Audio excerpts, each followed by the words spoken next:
I've tested every healer spec and class in pre-patch 2 Dragonflight expansion by healing multiple pickup groups in Alderman Legacy of Tier dungeon, and today I wanted to share my opinion on the state of all those healing specs in World of Warcraft, as well as my personal and very subjective opinion on what healer is the most fun to play right now, and basically which one feels the best for a casual player who puts enjoyment of the game ahead of the cutting-edge performance and number crunching. As with my other similar videos, I'll start by giving you some quick context of how this test was conducted, then talking about each class and spec, how it performed during the test, ending up with an ordered list from my least preferred healer to the most preferred one. And before someone tells me yet again that I'm testing classes and specs in the game content that apparently does no damage, I'll tell these lurking experts to chill out a bit, get off their high horse, and go try and heal a disorganized group of people barely over eye level 180. That is, by the way, what's required to queue for the dungeon, in case you didn't know. Of course, you might not notice the damage if your item level is much higher, if you are in 270 plus gear, and your mileage will obviously vary massively depending on many factors if you try and do a similar experiment to my own. So, if you're a beginner or a casual player of World of Warcraft, or perhaps returning to Dragonflight expansion after a very long time away and not planning to run with an organized guild or push very high Mythic Plus keys, I hope this chilled and not pretending to be an expert level guide will be of help. You can use the timestamps in the video timeline and the description if you want to skip ahead, but I recommend to watch the whole video for the context. Otherwise, you'll fast forward and then wonder why did I order my list in a particular way. With this slightly long, I apologize, but necessary intro out of the way, let's start by looking at the staple healer class and spec of WoW, the Holy Priest. Holy Priest appears to be in a good shape in WoW right now, and I've recently posted a more detailed video recommending a Holy Priest to those players who want to heal but are a bit confused and looking for the most straightforward healing class that has a button for every occasion and an oh crap moment. Since recording of that recent video, I've run this test and my opinion has changed slightly, spoiler alert, and I will tell you straight away. I recommend that you pay attention to my review of the other healing specs in this video and not just zoom in on the Holy Priest, no matter how deserving of your attention the class and the spec is. Mastery of the Holy Priest tells us a lot about the class design. So Echo of Light is where your direct healing spells heal for an additional % of healing over 6 seconds, which means that Holy Priest as a spec prioritizes direct healing spells and Holy Words, which are basically also direct healing spells with a longer cooldown but instant and healing usually for more. The biggest benefit of playing a Holy Priest over other specs right now, in my opinion, is that I can see that it has a button for every occasion and you can salvage a pretty bad situation almost always. I also enjoy its very direct and straightforward healing application compared to the other specs, which makes it very easy to understand, and it counts for a lot in my book. Biggest downside of a Holy Priest is without a doubt a myriad of buttons that you have to end up with. No, you wouldn't use them all in your kinda core priority system, but still, it can get absolutely overwhelming. Discipline Priest is still our resident bubble master, but with its mastery being Grace, which increases the healing and absorption by, in my case, about 25% on targets with Atonement. This is not a direct class guide, which is why I'm not going to go into explanation of each technique there. I'll tell you straight away that I struggle very massively with the Disc Priest, and I'm sure I'm not playing it right and all that. But we are testing different specs here from a casual and beginner's perspective. Don't forget that. So something that I struggle with. Similarly skilled players who vastly outnumber the lurking and cutting-edge experts out there will struggle with it too. So with that in mind, Disc spec expects you to shield, heal and damage the targets around you to keep your group up. In the hectic rush environments, such as running Alderman Legacy of Tear dungeon that you experience as a healer, at least these days, all the time, with your tank running away, with your group being spread out all over the place, etc., it's likely to lose sight of one or another element of this healer class synergy that I personally, once again, really struggle with. This is not to say that Disciplined Priest as a spec does not have any cool features or fun elements. You can definitely get those here too, you know, bubbling the group, shooting bolts of light at the target and damaging enemies to see kind of this kickback heal trickle to your group all over the shop. It's definitely all enjoyable bits of this spec playstyle. Are these bits enough, though, to keep me personally playing Disc Priest and getting better at it? Absolutely not at all. I will spoil the final list for you here and say this is definitely not for me, you know? And biggest question here is why? When there are plenty of other much more straightforward or simply just more fun healing specs to play. Next, let's talk about Resto Druid. Resto Druid Mastery is Harmony, which increases healing by certain percentage for each restoration heal over time effect or HOT on the target. Druids are masters of heal over time effects, which makes them quite good in PvP, by the way, which is out of scope of this discussion, but worth a mention. Because in PvP particularly, you basically throw a heal over time effect or two and keep running, which is very convenient. In PvE, they seem okay on relatively low damage content, such as the normal Alderman Legacy of Tear dungeon, but with your own item level and gear being quite low when it sort of sucks. In my case, particularly because I was wearing my tanking gear, and I openly tell you the conditions of this test in this particular case, it was a bit skewed. The rest of the group was also not super overgearing the content, it was in greens.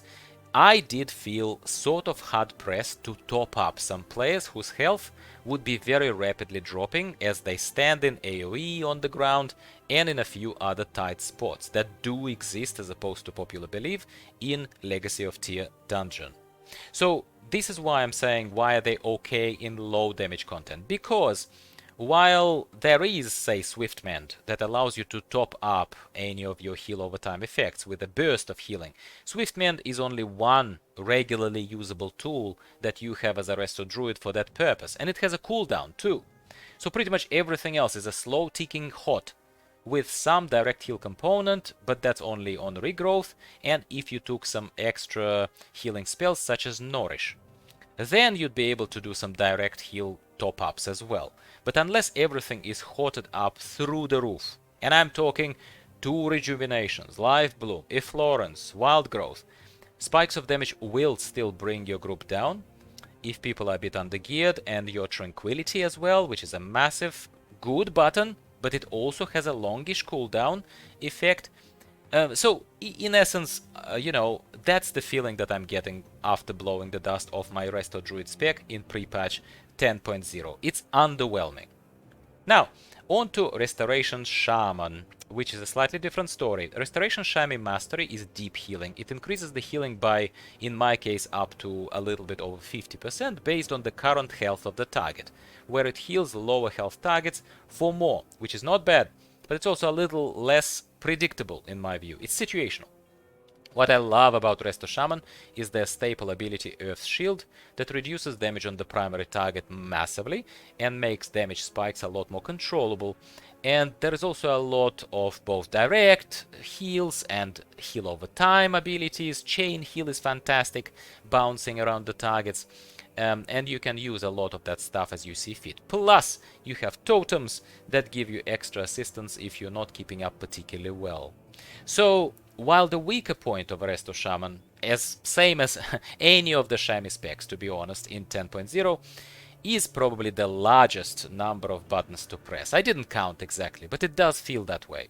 They have a lot of tools for healing at their disposal. Oh crap, Healing Tide Totem, fantastic Riptide spell, Ascendant Form, great mobility with Ghost Wolf. There is a lot to like about Restoration Shaman gameplay, in my opinion. Now, Preservation Evoker, here we go. I've posted a very early impressions and a preview video of Preservation spec not that long ago, where I frankly haven't played the spec much at all and was mostly looking at their talents and the ability bars filling up with what felt back then to me like an endless array of cooldowns that I thought would absolutely overwhelm me as well as any other average casual player or a beginner of WoW. Their mastery is similar to Resto Shaman's in a way, called Lifebinder, where it increases healing by about 30%, in my case to allies, while their health percentage is lower than your own, so it's situational too. But all I can say, my friends, is that I judged Preservation Evokers too quickly and too harshly in that early preview video, and while I will not delete that video as it reflects my honest thoughts at that early inspection moment in time, I admit that I was wrong. It's a very deserving, fun, and not very complicated healing spec that you can make a lot more involved and complicated if you really want to by taking extra talents, of course. But you don't seem to need to get by. Of course, there are still relatively limited and early tests conducted on this class by me and by others, as the spec is still very fresh, and we don't have as much overall experience playing Evokers or with Evokers in our groups in the game yet. But from what I could see, and in these couple of dungeons that I ran and healed, yeah, Evokers are definitely deserving a fair go. There is nice synergy between direct healing spells that cost mana and those that cost essence rather than mana. There is also a way to heal by flying over your group or to the target that needs help. And there is also a very fun way to just wind back the time and simply cancel/undo the damage done, which is yet another weird form of healing basically. Charged abilities, the ones that are charging over time, they work actually very nicely too, even if you're using just a couple of main ones that I've used, such as Dream Breath, where I can decide if I want to leave the heal over time component to be the largest and the longest of the heal that I'm applying to the group, or if instead I would like to front load and heal with a lot of direct healing up front, like a wave of healing, and then slightly smaller heal over time component. It's very cool, and it allows for some smart situational gameplay. Really enjoyed it. Basically, look, I'm a fan of Preservation Evokers. Go figure. On to the Holy Paladin. Their Mastery Lightbringer increases healing up to 23% in my case, based on the proximity to the target, which basically means that you should be in melee range if you can be, and you're certainly well equipped and armored for it. I'll tell you straight away that I enjoy playing Holy Paladin a lot, even though a lot of more pro healers would tell you how broken Holy Spec currently is in the game. I don't know if it's broken or if it's just undertuned, but a lot of people are complaining, similar to what we're hearing about Guardian Druids, if you believe the word on the street. But if we were to detach ourselves from min-maxes right now and focus on the experience at hand, Holy Palis are actually a really enjoyable class and spec to play.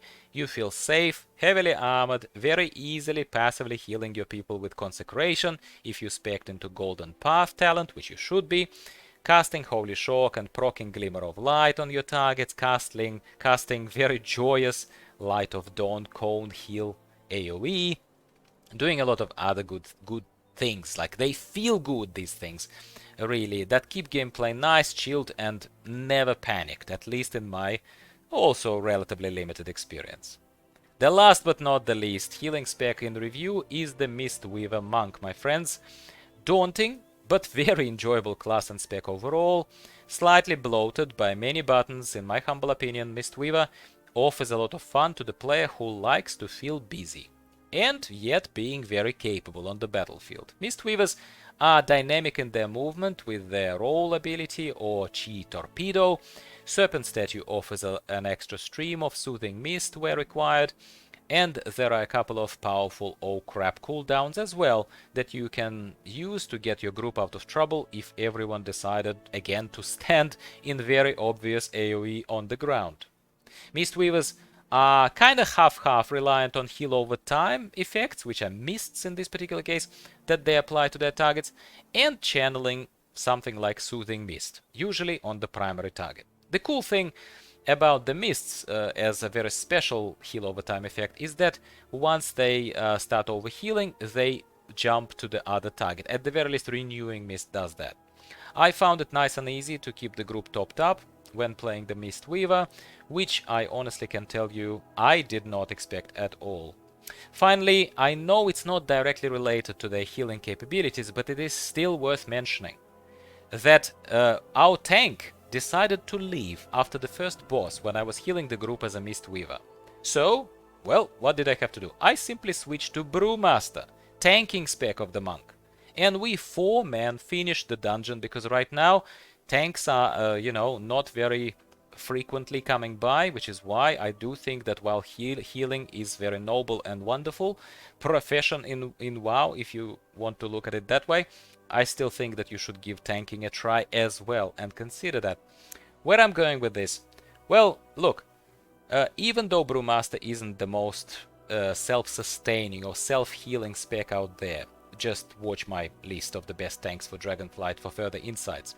But this points out an awkward but true extra brownie point in favor of, in this particular case, Mistweavers, because a hybrid class such as the Monk always has an advantage over a pure healing or DPS class such as the Priests, Shaman, or even Evokers. And here we are, my friends, we arrived at my very subjectively ordered list of the most enjoyable healers in pre-patch to Dragonflight expansion from the perspective of a casual player who doesn't want to make his life too hard. In the last place, number 7, unsurprisingly comes the Disciplined Priest. It's appealing on paper as a design of a spec, but it's much harder to keep up and rely on this bubble shielding mechanic. It makes it hard to enjoy in all honesty, and here is hoping that perhaps another class balance pass maybe would improve this situation for Disc Priests in Dragonflight. I simply cannot play it. In the 6th place I had to put Resto Druid. I thought it would score higher before I started the test, honestly, but I found it difficult to keep the group up, and those slowly ticking HOTS were just not enough to feel safe and relaxed as we ran through the dungeon. In the 5th place, and here is where it gets very hard for me personally, as the gap between further places becomes much smaller than the bottom 2 ones. So here we have, well, a Holy Priest. I know, how can I? It's a great class and a very solid spec, and it's clear and straightforward, and it has a lot going for it. But I personally find it boring in the long run, and it also doesn't offer a compelling off-spec. I know some people like Shadow Priests, I do kinda too, but just not quite enough, and they certainly cannot tank.